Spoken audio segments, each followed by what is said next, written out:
So let's figure out some stuff on here. I know there's a lot of people doing the Raspberry Pi. If you guys want to spend a few minutes on Raspberry Pi, that's fine. I don't want to spend all night on it because I know there's a few people that aren't doing it, and we've spent 2.5 nets on it so far. It's kind of the big thing. Hey, Rick, what's up, buddy? We have solving technical problems. Hey, technical problems. I've never had one of those. Yeah. I wouldn't know what that is. Yeah, I wouldn't know what that is over here. Problem solved. There you go. There you go. All right, and I think there's been a little weird stuff with we had some solar stuff come through last week, and I got some. I've been leaving my spare computer with my ICOM turned on during the day, and I've been leaving my other radio on doing FT8 or something, whatever I dial in and decide to do with it. But I leave my other radio on my little wire in the back on FT8, and I've been monitoring the propagation on 10 meters. Become a little fascinated with 10 meters. 10 meters is somewhere between HF and the magic band. I mean, it's kind of weird. It does both. And so I've been kind of monitoring it, trying to learn about it. And something, so I bet I know what that said. It said KFQ something.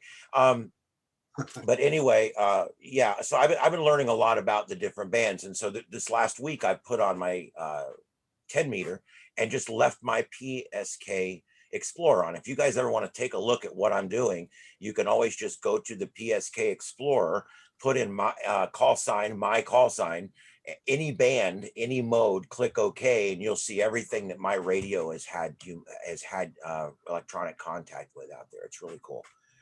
I think that's a really neat thing because it allows me to share with you right over the internet where my computer has seen. If you guys have not used the PSK reporter, you can get to it under propagation on the Southwest Florida TechNet website, and use the little controls at the top. It's amazing. It's one of my favorite things in amateur radio.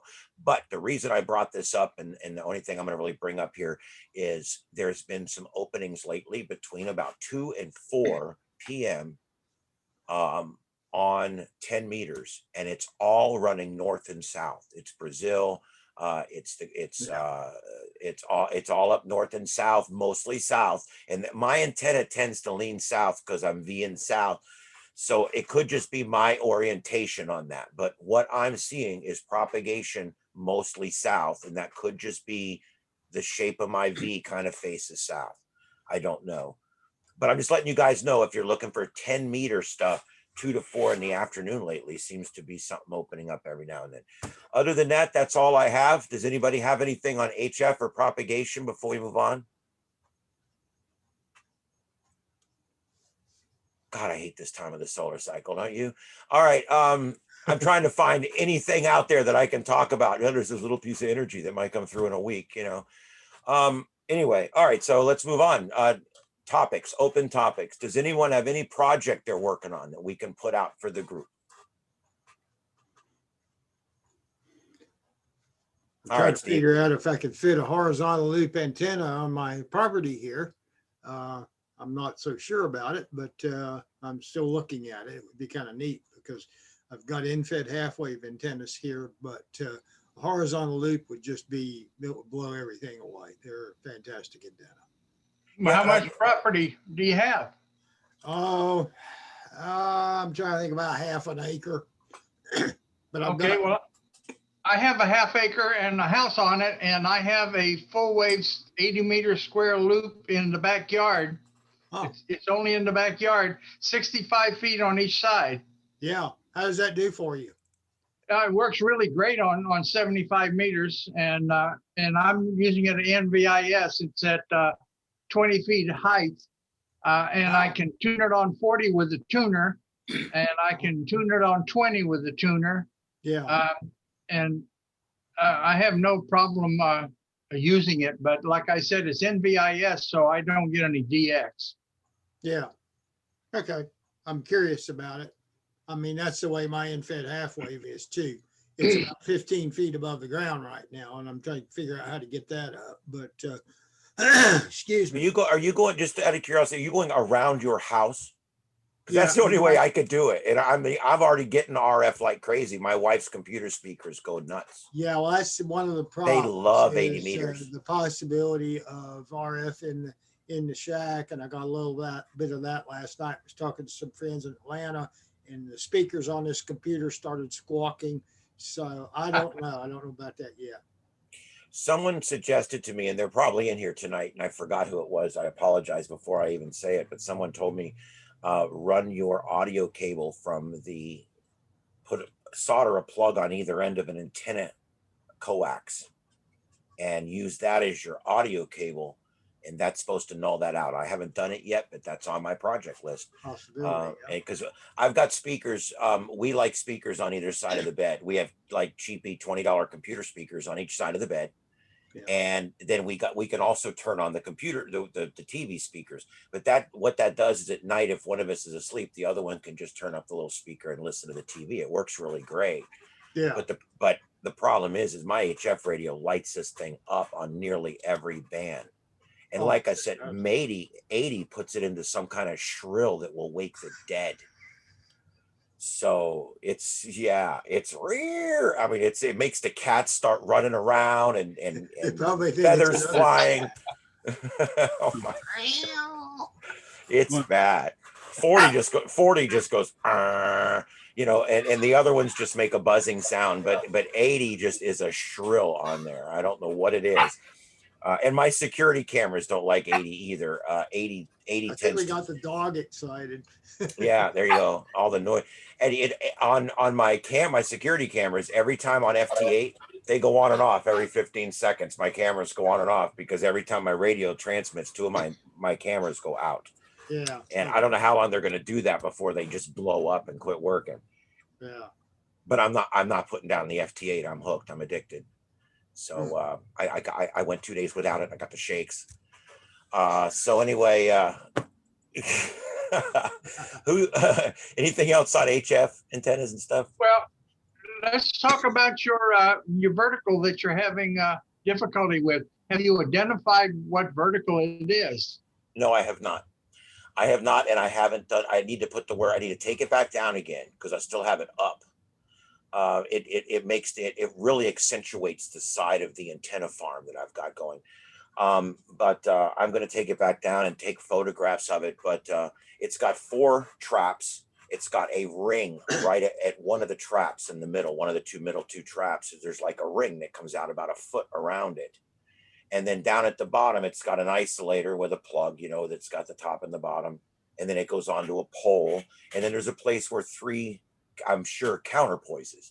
Now, you guys tell me, if I have no counterpoise on this except the pole it's sitting on, which is crap, and it's 12 feet above the ground with no counterpoise, could that make the SWR that bad? I mean, make it literally like 32-1 on work bands. I mean, yeah, I would think so. Really, could it? Yeah. I mean, because maybe I need to throw some like an old extension cord on it this weekend and counterpoise it out and see if and before I write the thing off or start taking it apart or bringing it to people's house, maybe I need to just put 3. Look up how long a counterpoise should be for it. Put 3 of them on it and see if that helps. Have you checked? Have you ohmed out the antenna for the individual assembly sections? Did you just put an ohm meter at one end of a section, the other end of a lead, and make sure that it passes through, and then you got continuity through each section before you start doing all this extra work? Well, start there. Start there. Okay. Start with this. Do the simple stuff first. Simple stuff first. Look for the Right. Otherwise, you're. No, it's a good point because if you don't have continuity, that's well, yeah, well, yeah. So no, you're absolutely right, and I thank you for that. I'm going to do that tomorrow. Take it down and just see if we've got continuity. Dude, I'm just saying, It's always the first step in troubleshooting. Look for the simple and basic stuff first. Well, yeah. I used to say, is it plugged in? Is it turned on? When I used to do computer service work, is it plugged in and is it turned on? Well, and sometimes the answer was no. This Oh, meeting good. has been upgraded. Yes. Is it the same? Is it the same SWR on every band?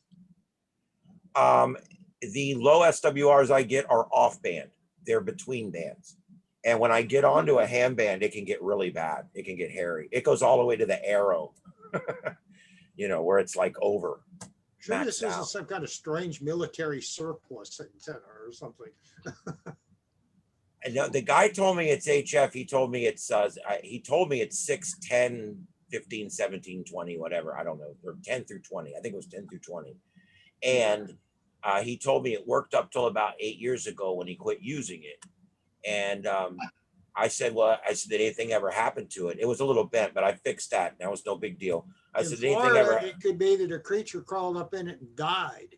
Yeah, well, we joked around about the fact that there was no lightning marks on it, but because it's been up there a little while. But this was out in Moorhaven. That's like the lightning capital of the world out there. But yeah, it's weathered but in good shape. Anyway, we can move around that. We'll go on to the next thing. But yeah, I'll do the continuity test first tomorrow and check each track section and see where my fault would be, and go from there. And if I got continuity, then I have to move to the next thing. All right, who has something else they're working on they want to talk about, or something they've done they want to talk about? One more comment on yours. Work at the ground level. Work out your Okay. issues. You can lay some wire on the ground as the counterpoise if you want to check your counterpoise, but do all your work down at the ground, and then you can work on putting it up in the air. That's true. I have a little test tripod. I can bring it down and take it off the pole and sit it on the little test tripod and just lay me out some counterpoises on the ground, and that would do me pretty good. Yeah, I appreciate it. That's Yeah, what well, I'm doing. I'm gonna before you work on that go, tomorrow. Ian, before you go even too far with that, just where it is right now, just check and make sure that you don't have continuity between your hot side and your ground side on your antenna feed. Just walk up to it with your ohm meter and put one in the center of your coax connector and one on the body of the antenna. Make sure that you don't have continuity, because if you do, you're shorted out someplace, and that'll screw your SWR up as well. That's cool. And I want to also commend you. Great kitchen, another awesome kitchen tonight. I love the kitchens. I think I like pictures of kitchens. I'm not much on pictures of food. Anyway, those Twitter posts. Look what I had for dinner, and it always looks like barf. I mean, I don't get that. I never really got that. Anyway, all right. So who's next? Who has something they want to talk about? Anything tech?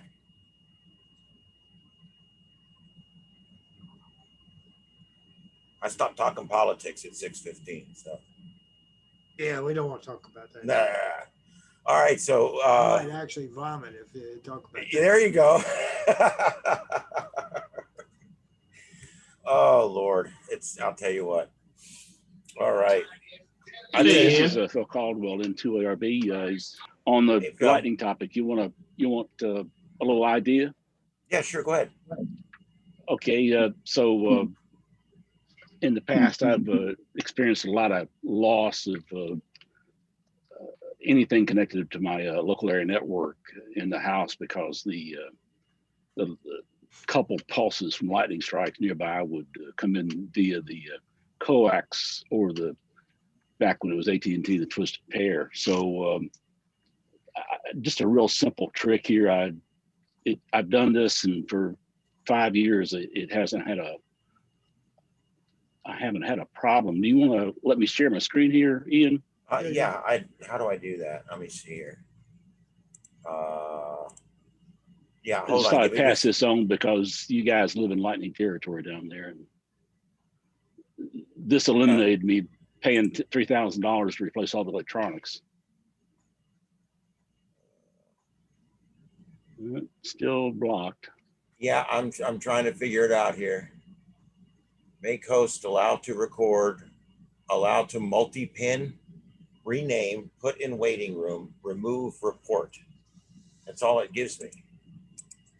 Hmm. Says You want to make chat. a co-host to you. Is that what? I don't see that. I have make host. That's it. Overall, aren't you the host? Are you signed in as the host? Yeah, I'm on a different account now, so it works differently. And I'm not sure. I don't know. Yeah, rather let's than just, yeah, let's troubleshoot just, that, yeah. the basic idea is what I did was I just simply put a Ethernet to fiber optic media converter after my cable modem, and then took a fairly inexpensive fiber optic patch cord, and then went to another media converter, went back to the Ethernet, and then that goes to my switch and everything in the house. So the only thing I lose if it comes in via the coax and the digital cable company, and it gets past the lightning arrestor that I've got coming in the service entrance. If it gets past that, the only thing I'll lose is the cable modem and the first media converter. Yeah. And these little media converters are $40 for a pair. You get a little SFP module for $10 each, and a $6 patch cord. And It should work now, Philip. yeah. Okay. So if it does, I'll just show you what it looks like. There we go. Yeah. So let me share here. There we go. The big problem you got I figured it out. Let's see, sharing what?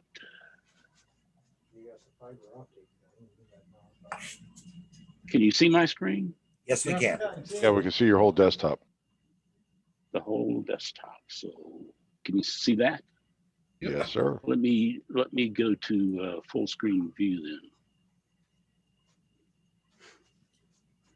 Okay, so this is the eye chart. I'll send a copy of this to you guys, and you can read that if you want to. But basically, and if you've got a fiber to the house, I don't know, maybe this doesn't do you any good, but down at the bottom left corner of the screen is my first line of defense, which is the single point ground for the service entrance of the house. Yeah. And a lightning arrestor. It's on a nice little metalworks copper ground plane box that the guy made for me. And then that's the RG11 coming from the cable provider, sort of a standard setup if you don't have fiber to the house. And then, of course, the RG58 within the house.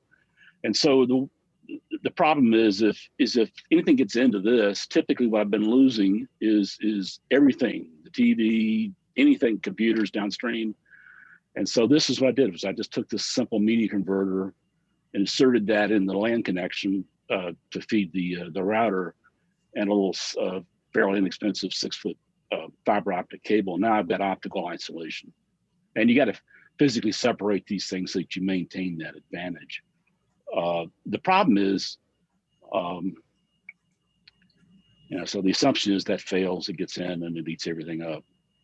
So this is what it looks like. Yeah. These things are about $40 a pair over Amazon, and then use a little $6 fiber optic cable. The problem is, there's a billion different transceivers, there's a billion different modes, there's a billion different kinds of cables.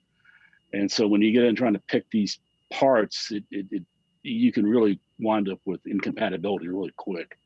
So what I did was I used OM3 category fiber optic cable, and then I didn't do it for anything fancy. This says 10 gig, but it's really 1 gig throughput. And so there's my cable modem, first media converter. That's all I should lose. Technically, of course, there's other ways lightning can get into the house and kill everything, but at least it won't get through like this before. I've had probably 3 or 4 instances in the last 30 years since I lived in this house where I've lost stuff because of that. And this shut it down. So there's the pair of media converters that you can get off Amazon, $40 a pair roughly. They're just stacked on top of each other here. You need to separate them so they're not electrically touching each other. And then these little SFP modules. And again, that's where picking these things, there's a billion of them. So you got to pick one that works. And so that's one that is compatible with all this stuff. And rather than trying to terminate my own fiber optic connectors, these things are like $6 for a 3-meter patch cable. So use that. And it's a pretty simple fix. If about $60 worth of parts, once I got figured out what to use and how to get it for the lowest possible cost. So just thought I'd pass that on in case that may help anybody else, because that is I've lost a lot of money just over really small lightning coupled pulses, not big ones, just those small pulses that bring just enough in to just fry things. Okay. Yeah, I'll tell you. Thanks, Phil. I appreciate that. Very good. And I got to tell you that lightning was always something years ago when in the 90s, when I was doing some volunteer work with emergency management here in Lee County. We took a lightning hit on the main tower at the EOC, and it did a lot of damage. We actually dispatched for 2 or 3 days out of the communications trailer. It just totally took out everything. We lost part of our trunking system. We lost analog stuff. We lost the biggest thing we lost was a big power transformer that we had in there. That ended up being the hardest thing to get replaced and get back online. Was this stupid big power transformer that powered up all of our big transmitters back in the Seabird. Yeah, they don't keep them on the shelf. No, that's the thing. They don't. And even a lot of the Motorola equipment we got pretty quick. But that's a very robust system too. I've seen that system there, so it's. Well, this was 30 years ago, so it's nothing. But it was still pretty robust back then. Actually, everything, even back then, everything was done the right way. I mean, it was all CAD welded. It was all thousands of rods shoved in the ground. Everything. I mean, it was all done right. But lightning don't care. The only thing that stops lightning, like you said, is glass. Yep, that's right. If you take a direct strike, nothing's going to help you. But these near field pulses and stuff like that, that's what you can really do something about. Yeah. And there's a lot more to successful grounding and issues that I've done. I'm giving credit to slow fiber optic isolation for saving things, but I really think what has saved everything is cutting down the damn oak trees that were the lightning magnet. Yeah. And I'll tell you something else I did here. Some little thing I did when I built the shack. I put in 2 sets of 2 switches, and it's my 2 power feeds for my 2 sets of plugs. And basically when I leave, I turn off the 2 top ones, and then I turn off the 2 bottom ones, and that kills the primary and the neutral to all of my plugs. And I'm considering now going back and seeing if there's some way to even go and isolate all of my grounding and stuff, and actually be able to pull the plug on it so I can isolate my entire shed. It's sitting up on block. It's literally a shed. It's I bought this, took delivery of it the day I got my license. You can always tell somebody that's had a bad lightning strike it's killed them, because they go to no holds barred approach to try to kill it in the future. Yeah, because it gets everything. I've had it go through my house here before I got into amateur radio. Hey, there you go, Rick. This is a ground. Yeah. This comes from Georgia Copper up in Cleveland, Georgia. And I've got connectors, and every antenna that's going to come in here, I don't have it hooked up yet. I've got a plate out there at the window right now, but this is going to replace that. Every antenna that comes in here will go through this and will be grounded. Let me pass on a tip, Rick. When you do ground it to your service entrance, if you can, use a flat copper strip and keep that distance as short, as minimal as possible. And go back and check the integrity of where your service entrance ground comes from the utility meter down to your ground rod, and in Florida, you've got a UFA ground, which is a mat in your concrete pad that it goes to. But check that connection. In my case, every time my teenager mowed the lawn, he would disconnect it for me. Oh, great. Hit the ground rod, and there we go. I have several ground rods. I've got about 6 of them out right now. And they're, of course, cooked together. And I'm using number 4, great 4 gauge wire instead of number 6, which is what the code calls for. And I ran number 4, and I've got them all hooked together. And I've also got the telephone company, the cable company, and the electric company. Everything is all bonded together. Yep. It's called a single point ground. That's your best line of defense. Yep. That's very important. Yep. That's the starting point. And the other thing I'm doing is I'm wiring it up, doing some wiring where, I'm going to be able, all the ham gear is going to be plugged into one place. I hear a stroke of thunder, I just reach behind this nest and disconnect it. Yeah. In addition to disconnect. And it all sees the same potential and the same ground potential that way too. Yeah. That's what you want. Yeah. All right. Anything else on grounding? Which we're coming into that season, by the way. What's June starts it? I hope to have all this in by May 15th. Then there you go. Yeah, can I tell, honestly, we have not had maybe it's just where you're at, and this is probably anecdotal, but honest, I don't believe we've had a really bad lightning season the last few years. It just doesn't seem that bad. And there's been years past. I've lived here my whole life. I was born in this little hospital on 41 called Lee Memorial. Yeah, I was And, born in that hospital too. You were. It was Yeah. a shack back then. Lee Memorial Hospital, 1951. Yeah. Oh wow.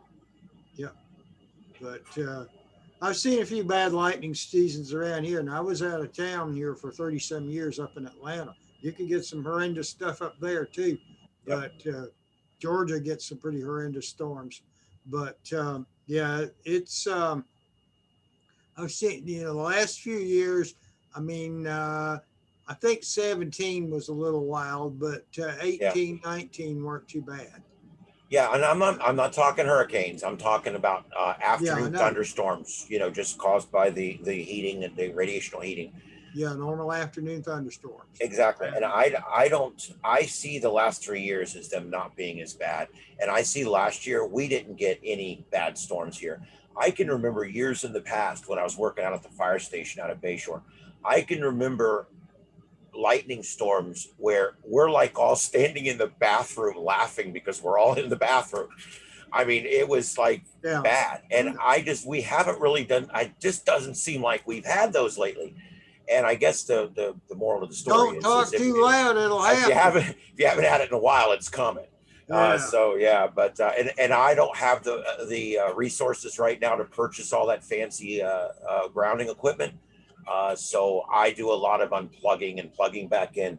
I actually I hate these things, but I bought some of these quick connectors. And so I just pull them out, and then I got a hook up on the wall. I hook them way up out of the way, so they're not anywhere near my equipment. My favorite that's the best I can do. BNC.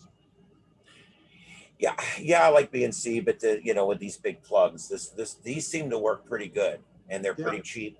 And I sometimes I don't feel like the connection's quite as good, and I don't like them, but I'm using them. That's why I like BNC a little better. Yeah. To get a better connection, but then they're just as quick to disconnect. Yeah, in the old days, the BNC, the connectors were always cheap and coming apart, but I think they're doing a lot better with them now. Yeah, they're much better now. Yeah. All right. Anything else on that? All right. Everybody's quiet tonight. What's up? All right. Got about 18 of us in here. I'm trying to think if there's anything else I've been working on. Like I said, I've been leaving 2 of my HF rigs on, which has been kind of cool. Dan gave me a couple of computers, and Steven gave me some computers, and they're all over here on right now. I got all of them doing different things.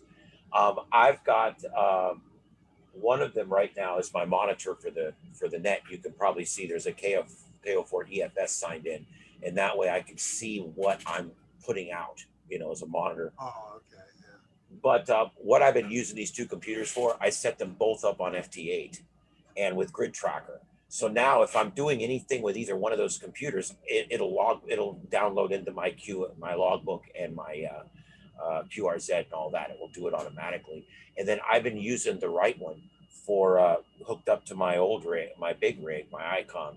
And I've been doing 10 meters with it. I've been making 10-meter contacts on FT8 in the afternoon with it. So it's been pretty cool. So I found out you don't need a very powerful computer for FT8.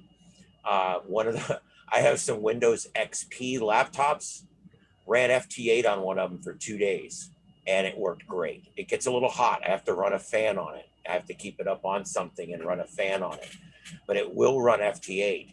But it won't run. You do it on a Raspberry Pi. Yeah, it won't run Grid Tracker though, but it will run the FT8. I just have to save the log file manually. So fun stuff. If you guys have not done FT8 yet, here comes the commercial. Let me help. I want to get you guys into it. I'm trying to figure out a way right now to put a radio on the air that you guys can sign into when I'm not using it. And I'm going to start small. I'm going to start with maybe just 5 or 10 people that want to, help me out. I'll get it going. Maybe we'll all take a kick in and we'll put a better radio in, something down the road. But I want to get something going, just something unofficial, thing that where I can get the rest of you guys on FT8. That I feel that strongly about this mode. I really do. I feel that FT8 is really there's just, it's just a great way to learn about amateur radio, to learn about the bands, and to learn about propagation, and to see real-time results in a rapid fashion. When you're making 2 contacts an hour, 1 contact an hour, you're calling, you're not learning a lot. When I'm going contact, I got 2 computers going. I'm learning more about propagation in a day than I could imagine. Okay. And so FT8 is just such an amazing thing. So what I'm trying to figure out right now is a way that someone could sign in using TeamViewer, and then just, I got to figure out how to change the computer each time. What I'm trying to do is set a login to where you would log in with your own login, and you'd have your own FT8 and your own grid tracker, and all your own stuff would already be set up in there. So you don't have to change anything. You just log in as you into the computer, and then all your stuff would be there. And that's kind of what I'm working on right now, because I want to make it to where all you'd have to do is sign into my server, and you would have access to the radio, and you would have access to the WSJTX and the grid tracker, and it would all be set up with your call sign, and it would all already be set up with everything. So all you would have to do is log in and go. And then it's just a matter of setting up a schedule and getting everybody on, and maybe putting on second location eventually. And there's other people doing this. I didn't think this up myself. I'm not trying to take credit for this. I'm just trying to get it going. And so I'm wanting to figure out how to do this. And so I'm gonna be working on, this is my project for the weekend. One of my projects is to figure out how I can get this, if I can get over this sign-in hurdle. The rest of it's easy because it's all free programs. I could just install it into each screen name. The problem is, I think what I need to use is Windows Desktop and not TeamViewer. And I hate what you when- want to run, Ian, what you want to run is a proper Windows server with the Citrix server application on it, and let everyone run it as a thin client. That way you sign into the Citrix server session, and you have a desktop, a preset desktop that everybody can use with all those same programs and access all your hardware. And that'll take care of all of that craziness stuff for you. Use Citrix for your thin client interface. I actually did some work for, so I built a dispatch center that we use Citrix as the remote sign-in for it. So, but that was a long time ago. Yeah, that's how they handle the scientific computing stuff at the pharmaceuticals house. That's what we set up for a couple of decades with them, for dozens and dozens and dozens of systems, as opposed to having to have a thick client sitting on someone's PC and trying to manage all those upgrades. It was much easier to do it in a FDA validated environment where you only had to validate one piece of hardware instead of 30 computers around a site, or or a nation or whatever. And you just sign in, it brings up a Citrix client session, and you go away, and all the programs that you want to have on their desktops are published to their desktop, and it works. I like that. That would solve the problem right there. Absolutely. You have one central point of management, as quote, the server administrator, the Citrix administrator, and you decide what appears on the client desktops, and you can add it to their desktop or pull it away from their desktop on a whim anytime you want. One question about is it encrypted? Because if you're going to put it over the public internet, it should be. Yes, I agree to a point. It's here's the thing with stuff like that. There's nothing there, that there's no reason for anyone to want to violate it. There's nothing there. It's just simply a private sign-in that nobody knows about but you. You know what I'm saying? It's not anything there's not going to be direct links to the system out on the internet. It's something that you would get directly from me. But I will definitely look into that. I mean, you always have to check out the security stuff before you do it. So Yeah, sure. I'll definitely check it out and figure it out.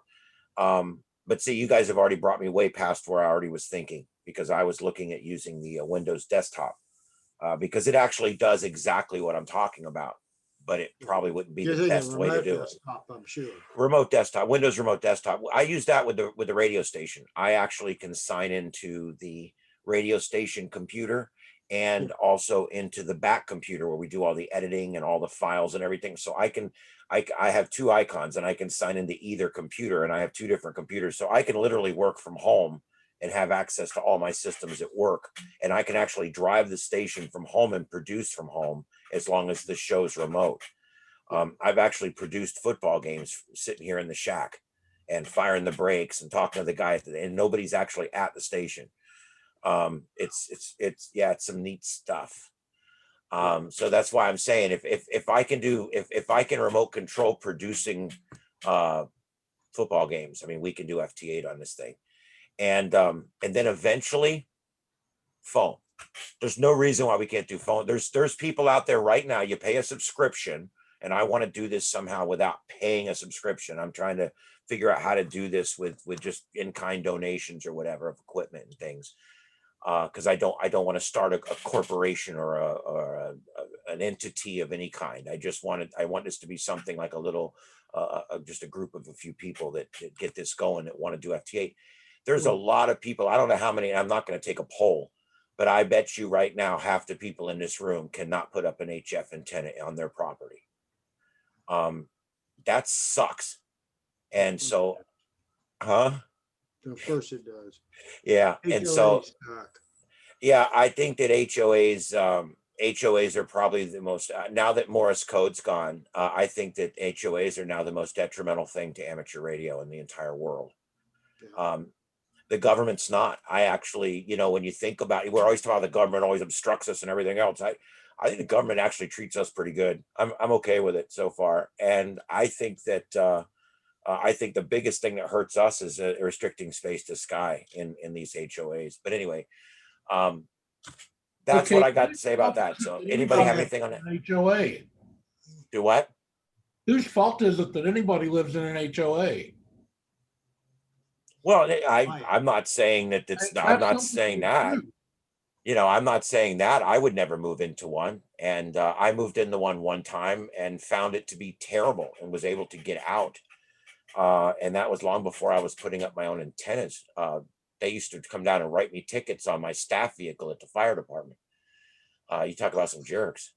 Yeah. But I agree. I mean, I'm not sitting here saying they're a-holes because they don't, and I'm not saying that. I understand everybody signs that document when they go in, but I also know, John, on the other side of that same argument, and since I gave that, I'll give this.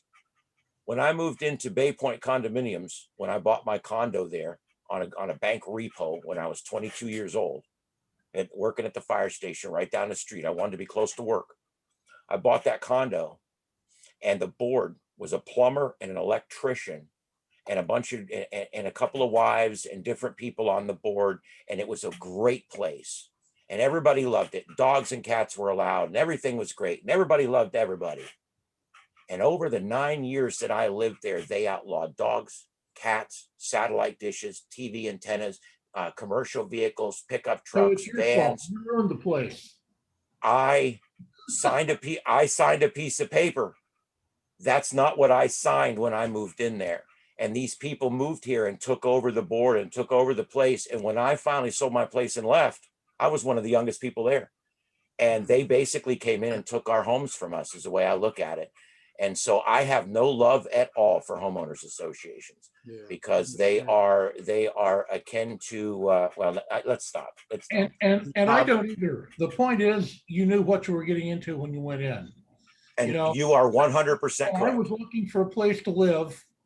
I found a condo that I really liked, and I made an offer on it pending review of the condo documents. Mm-hmm. When I read the condo documents, I found out that they would not allow me to park my motorcycle on the premises of the condo. Uh-oh. That's a deal breaker for John.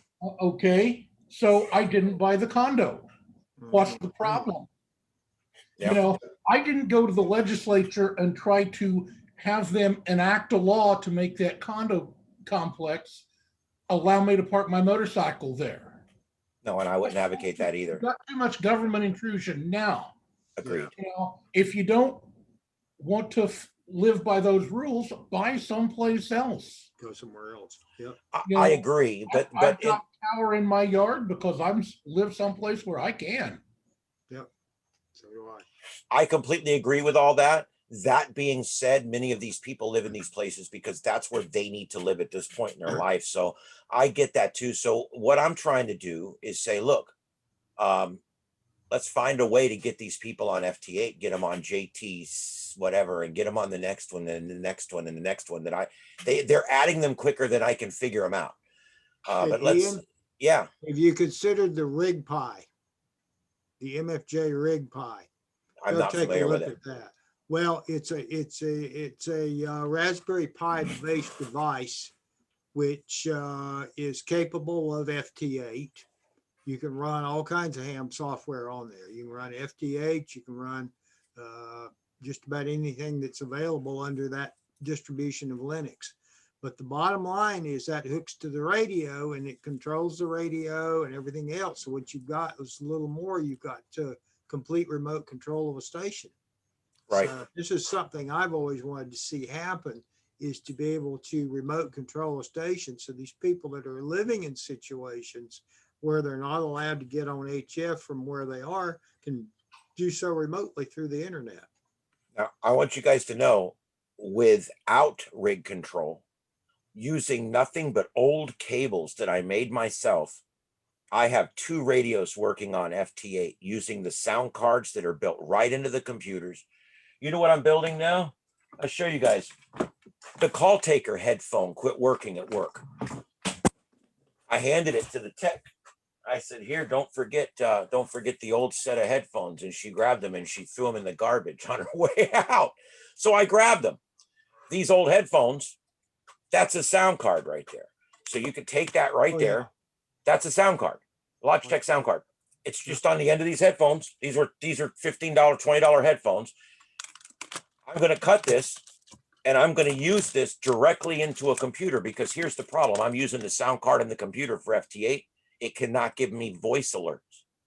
I need it to give me voice alerts, which I'm then going to send to a little speaker that I'm going to put in the house, so that when someone comes up on 10 meters, it will alert me in the house that someone is alerting on 10 meters, because I have grid trackers set that when someone comes on, it'll say new hit, new grid, new zone, and it'll talk to me. I even have some of you guys programmed in. So if you're doing FT8, it'll tell me AA4JS, it'll tell me that you're on, and I can go look for you and try to find you in there. But anyway, that's just an idea for you guys. This was a cheap headphone that I literally just yanked the wire off, and I'm gonna make a radio interface out of this tomorrow. That's one of my things I'm doing, and that will be hooked up to another radio. Another thing I'm working on is my SDR. I've got a little SDR chip, but it doesn't pick up worth a crap. Does anybody know? Has anybody bought one of these little things, this type? This particular one right here, it's a software-defined radio. It's crap. I mean, it looks cool. You put it up. It has this great radio interface and everything. And I probably hook it up, but it would screw everything up. It has a neat radio interface, and it has a waterfall, and it has the spectrum scope and all this neat stuff. And you can move it back and forth, and it goes all the way from some very low frequency to 2 gigahertz. It receives everything, doesn't transmit nothing, just receiver. Problem is, the sensitivity is garbage. Like, I put it on the 685 and hook it up to a VHF antenna and point it right at it, and it just like gets it barely. And so I don't know. I think it's just garbage. I read online, they said they're really cheap. So, but what I wanted to do was take this and make a PSK monitor out of it. Take this, put it into one old XP machine, which I've done, and I use it as a radio to receive, and then I wire it over into the next XP machine, which I have hooked up to the PSK reporter. So basically, I'm an active station reporter on PSK for that band. The problem is, this is the only one I have, and it's crap. So anyway, I just didn't know. Does nobody has one of these? Okay. Well, if we My did it experience before, has we're been, certainly not going to get one now. Do not buy one of these. I mean, it's fun. in my experience, this is Phil Caldwell, M2ARB. My Yeah. experience with those is you've got to put a pre-filter on them, pre-selector, any RF at all, just swamp it, and there you go. But if you put a pre-filter on it makes it a different animal. Okay, I can try that because I'll be honest, right now, what you get out of it is nothing. It's like it's nothing there. But the neat thing about it is if it did work, this radio interface, it's called SDR Sharp, like the sharp sign. That software is really cool because you can go in there and it'll decode different things, and it does upper lower sideband, AM, FM, CW. It does some really neat stuff. But I was never able to hear a single thing on it that I could decode or do with. I think it's only to listen to your neighbor's cell phone or something. I don't know what it's for. I've used them for decoding ADS-B traffic from aircraft, and also I've used it for what do they call this? The Pi Digi, not the APRS gateway. That's what I did. Yeah, I was feeding it into the internet, and because of where I live, and it's a gap for the APRS, and it worked out. If you put a pre-filter on it, it worked out pretty good. But it has nothing on the front to reject any RF, and so when the sun comes up, it swamps it. Well, the other thing I'm thinking about doing is I know there's a lot of old 15-year-old, 20-year-old HF rigs out there with the finals blown out of them. Start buying those up for $30 a piece, and I can make STR rigs out of them, and they would be able to receive much better. But I don't know. It's just something I've been working on, and mostly because I don't have any money right now, so it's just something I have laying here, so I'm just working with it. All right. Anyway, I've had a good time with all these old computers. I've got all of them doing something. I got one making coffee. All right. Next topic. Anything else? Tech topics. Anything? Leo 1, we're back in the living room now. Yes, we are. I You like were that. complaining about the kitchen, so here's the living room. I would not use the word complaining. If you want to mess around with a good SDR, if you go to, I think it's websdr.org, there's SDRs for all over the world. It's just CW and voice, but it's a pretty good website. It's free. That's cool. That's where you could, it's like a receiver that you can like listen to remotely, right? Yeah. Yeah, I was listening to Buckingham on it at work on Tuesday. Yeah, boy, I tried both Wednesday and Thursday on Wednesday. I tried 20, and I think it was 15 and 10 or something. And I never could get them. And then I tried on Thursday again, and I couldn't get them again. So I called on the repeater, and they said they were at lunch. So I waited an hour, and I tried again. It's Skywave. When you're this close, it's just not going to work like that. I mean, it's just so. But I did get them on. I got them on FT8 two different times. I did get them. I got a guy in front of Gordo. Oh, who's the guy? But yeah, anyway, I tried. I mean, it's one of those things. It's Skywave, and well, we were really close. They see me. Yeah. All right, so who else has something they want I to do? didn't do that. Hey. So anyway, who else wants to go and Light have the nice next now, topic? kids. Who wants to do the next topic? Who has anything they want to bring this tech? Anything? Yeah, they took their mealtime very seriously at Buckingham this year. That's for I sure. guess that's okay though. That's okay. We had an awesome chef at Buckingham. Man, I'll tell you what, I threw the food on the table. I stepped back and closed the kitchen door. I didn't even want to get trampled. Yeah, so I got to remember it's not like the days of dispatch where you eat at the console. No, this was more than just bad coffee and stale donuts. I'll tell you that. There you go. This was definitely sit down and enjoy it meals. No doubt about it. Well, that's good. I hear things went well. Lots of contacts. That's good. lots of. I was watching you guys on the PSK data. I don't know if you guys know, but your FT8 stations there were putting out PSK data, and I was actually watching your PSK data from the house and from work, and seeing all the different places you guys were. You were killing Europe that one day I was watching. 2020, of course, when you guys were out, 20 seems to like favor that, but it was good. All right. Who else has something? Anything tech?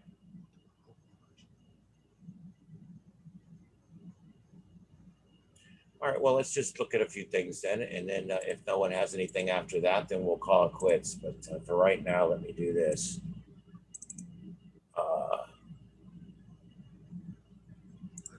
This is, I don't know why those come up. Spaceweather.com. As you guys know, this is one of my favorite websites. I go here every single day, and I read what's on here because I just love all the different articles, and I love the Aurora Borealis and the different things that they talk about on here. And I love this real-time Aurora photo gallery. I go in there. I'm a geek. I'm a total geek. It's on my bucket list, and I'm poor. So the closest I'm going to get is probably that gallery right there. Geomagnetic storm watch. NOAA forecasters say there's a chance of a G1. You want me to do it in the news voice? NOAA forecasters say there's a chance of a G1 class geomagnetic storm on March 28th with a high-speed stream of solar wind is expected to hit Earth's magnetic field. The gaseous material is flowing from a long, narrow hole in the sun's atmosphere. High-latitude sky watchers should be alert for auroras. Stay tuned to spaceweather.com for the latest. Back to you. Thank you. And now we go to weather. Back to you and weather. Anyway, but yeah, I just thought that in a couple days, we got 2 days. We got a little minor storm coming in. These little storms they do open up little holes during the day, like in 15 and 10. Like I said, when that's going on, I tend to see more traffic on 15 and 17 and 10. When it's quiet and there's just nothing going on, those bands seem to be more closed off during the day. So that's something I've noticed so far on that. And I'm still learning on the rest. I know the wackier it gets, you can get down on 80 and it does weird things. Like I was on 80 one night and it was like geomagnetic activity going on and it was like auroras and everything else. And I get up on 80 at like 2 in the morning and I'm trying to go around. All I could get was Australia, Japan, and the Philippines. That's all I could get. And South Korea. And it was weird. It was like one hop and a skip was over the Pacific and that's all I could get. Like 40 meters.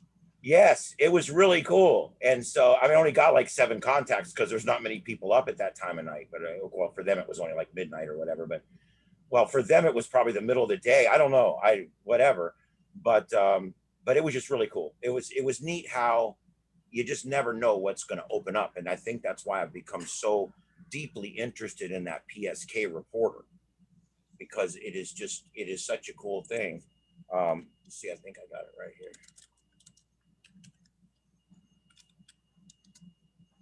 This thing is amazing. It's you can get it right here on the TechNet website under propagation. It's right there, PSK reporter, and you can just scroll right there. And the neat thing is like when you guys were out there, all I had to do was type in W4LX. I don't think anything will come up now because it's been too long. But and then I would just click this for 24 hours and click go. Obviously, our club hasn't done anything in the last 24 hours because we're not activating anything right now. So, but this would show you when you're out doing competitions, this would show you what all your digital stuff's doing. It's pretty cool. I was watching that quite a bit over this thing. But see, I can put my call sign in there and it will tell me, it'll show me exactly what's going on. And I use FT8 for the last, let's say 6 hours because I shut my rig down when I got home. I left it on all day. But it's going to show a lot. I think I left it on 20, so it should show a lot of 20. And there you go. There's all the, I don't know why it's showing those stupid time markers again, but let me take that off of there. You can go to display options and you can hide scene times and always show connecting lines. I like to use those two right there. And then we can refresh that and see what happens. This, like I said, guys, this is slowly becoming my favorite website in the whole world. Notice what else it does. It shows you what one jump is basically. See the pink circle? The neat thing about this, I did some reading on this, and what it's basically doing is it's using your data to try to extrapolate where your most likely point of contact would be if you were shooting it out there. And that basically shows you, that ring shows you your most likely one jump, where you're going to get into on that band right there. So I think that's pretty cool. But this shows you what my radio has received from other stations in the last 6 hours. And it's actually only the last 4 because I turned it off when I got home about 7 o'clock. Anyway, that's I use this a lot. The one thing I do a lot is I'll say all bands, and I will go anyone, sent and received, FT8 for the last 15 minutes. This tells me everything I need to know. Where do you want to talk to? This tells me everything I need to know. If I'm wanting to talk to Japan or wherever right now, my only shot I got is going to be 20 meters. But you can see here, this brown color, that's 17. There's actually some 17 going on out in the Pacific, right? Or 15 or 17, depending on whatever brown color it is. Where's 17? I think maybe it's 15. Oh, 17 is this yellow color. So it's going to be 15. See these brown lines here are 15. So there's a lot of 15 going in and out of Hawaii right now. So see, this tells you pretty much everything you need to know right here. That's why I love this thing. It's just amazing. It's absolutely amazing. And you can zoom in as close as you want to go to it and see all the different stations talking to each other. And I noticed the pink, that's 80. There's a lot of 80 going on with Europe right now. As a matter of fact, it's interesting. You normally don't see more 80 than you see 40. I'm seeing more 80 than I'm seeing 40. Now, that could be that there just happens to be more reporting stations on right now. But you know, honestly, I mean, you look at that, it's got to be going pretty good right now. So if I was going to try to contact Europe right now, I'd go 80. But anyway, anybody have any questions on this, or does everybody use this already? I can shut up about it. Awesome. Okay. I love this thing. All right, who next topic? Anybody have anything else they'd like to discuss, bring up? We can just talk about it and work it out and see what's going on. Who's got something?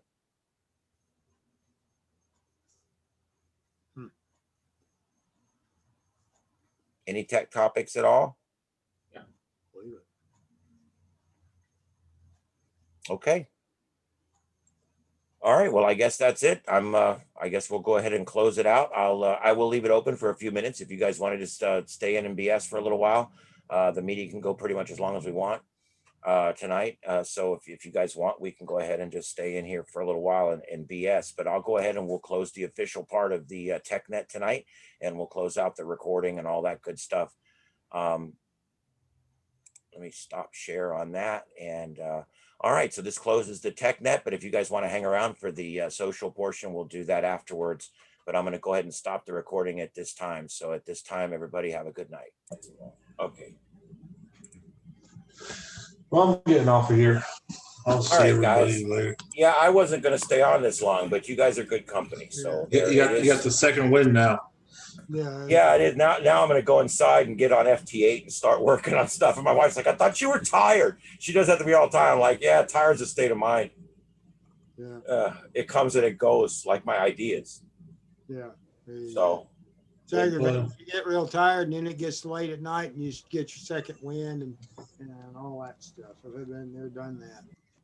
well, my days and nights are screwed up, so I'm looking to do a lot more night work. I've been doing a lot of 20 meter during the day, and now I'm wanting, like the last few nights, not the last 3 nights I worked, but before that, I was trying to stay up late at night, and I've been getting up at 3 in the morning and doing things, and it's pretty good in the middle of the night. There's still quite a few people on. I'm surprised, even 3 in the morning, because it's not 3 in the morning everywhere, and you can still find people on. And sometimes 80 and 40 are really cool at night. They sometimes in the wee hours. It's whacked out sometimes. Yeah, I like it. I love 40 in the middle of the night. It sometimes 40 goes all the way around, man, wherever you want to go. I So- was the last field day. I was working 80 at night. I was tuning around. Next thing you know, I was in the middle of a church service on 80 meters. I I was. think, yeah, we talked about that. I remember that. Unbelievable. Yeah. The stuff that goes on. But I got a new toy while I'm working on putting it all together for a field day. I think I'm gonna get me a 38-foot fiberglass mast and Oh wow. get some wires up in the air. Yeah, I need to do something like that too. I've been looking at those military surplus masts, but I don't know if somebody's got a better idea. I might look at that too. Well, it depends on how much you want to spend. I'm looking at just basically a push-up pole, but it's fiberglass and it just locks down each section. Yeah, I want something to get my in-fed half wave up to about 30 feet. So Yeah, it's well- at 16 now, but I want to get it up higher. And then I got a tree on the other end of the yard. I think I can get that part of it up and get it up to about 30 feet. It should be a lot better, I would think. Yeah, so that would be the other thing I'd say about your antenna, Ian. Mm. It might need some more height. Yeah, I Oh, definitely. my wire. Yeah. Yeah, the top of the V is like 20 feet, 22 feet, and then Yeah. the bottom of each one's at about 8 feet. I wonder if you jack that up about 10 feet higher, how much more better signal you'd be getting. Too. But You I'll know, get I- off here. 30 feet. Yeah, I'm going to work on a way to do that because I might have a way to engineer that. The neat thing about wire antennas is it doesn't take a lot. You just have to find something to tie it off to. Yeah. It's not like I need supporting weight or anything. You don't need concrete and all that good. crap Yeah. to support it. Yeah, I mean, you really don't even need a mast or anything as long as you got trees or something. You But- got trees, yeah. I got trees, but they're these big bushy kind. They're not the, you know. And they're probably in the wrong place. Oh yeah, they're all in the screwed up places. And yeah. Every tree around my house is only 4 years old. So that's the problem about getting a new home. They don't have the tall Yeah. trees. That's why I gotta go with the mast. Well, if I'd buy 4 of those 12-foot 4x4s and bury them 2 foot in the ground with a bag of concrete, and I'd put me one of those loops in like you were talking about. But with the tree branches and stuff, I don't think I have enough square to do it. I don't know. Well, how big is your property? It's a standard lot, slightly smaller maybe. It's not that big. It's a standard lot that they put a little Florida home on. It's not that big. You know, I measure. got a little You 12 or think it's like 1,300 square 70 foot. feet on the side or what? Yeah, I got like a little 1,200 square foot house, and I've got probably 10 feet, 15 feet, and then on the other sides I got more. I've probably got about 30 feet and 40 feet, something like that. But Yeah, it's not that much. It's not a big lot. yeah, It's an older neighborhood, and the lots were smaller when they squared these off. So yeah. I love a little place here. I mean, and it's not even that it's a great place. I like it because my neighbors do what they want. I do what I want. I put up as much aluminum as I want. You don't have to put up with any HOA bullshit. That's what I like about this. I'm the other way. I live in a neighborhood where they're all a bunch of rednecks around here shooting guns, pit bulls running around. I mean, I actually have it bad the other way where I gotta have a fence around my yard to keep my cats safe. I mean, but we, you can live in an HOA and everything's sterile. But if you want to live somewhere where you can do whatever you want, you have to be respectful of your neighbors doing the same thing. You got to put up with a certain amount of crap. That's And right. so I'm okay with it. I'm Yeah. okay. I deal with it. That dog gets my cat, I'll shoot it. Other than that, I'm okay. I got an English bulldog next door. There you go. Oh, God. I'm a cat guy. I got cats. We usually have a dog. Our dog, we had a nice big German Shepherd that protected our home, and he passed away not long ago. And we will have another dog. I'm not a big dog guy, but I like them for the function that they have, and I do like them. I mean, they're cool, but it's always German Shepherds. I don't like. I have a dog because I wanted to protect my house. You know what I'm saying? my cats, I love them, my cats. Those are like my little buddies. Yeah. So Oh, well, to each his own. It's I got way too many cats. Yeah, my wife's like the cat lady. We got, I think, probably Well, nine 73 cats. guys. It's All 10 right. o'clock. Yeah, it is. It's 10 o'clock. Do you know where your children are? I didn't have any. Me either. I was too busy. Too busy So- doing other things. I'll see you guys maybe tomorrow at the swap shop. All All right. right. See you guys later. Have a good All right, night, guys. All All right. right. Good night, everybody. Good Good night, night. Dan. Good night, Jim.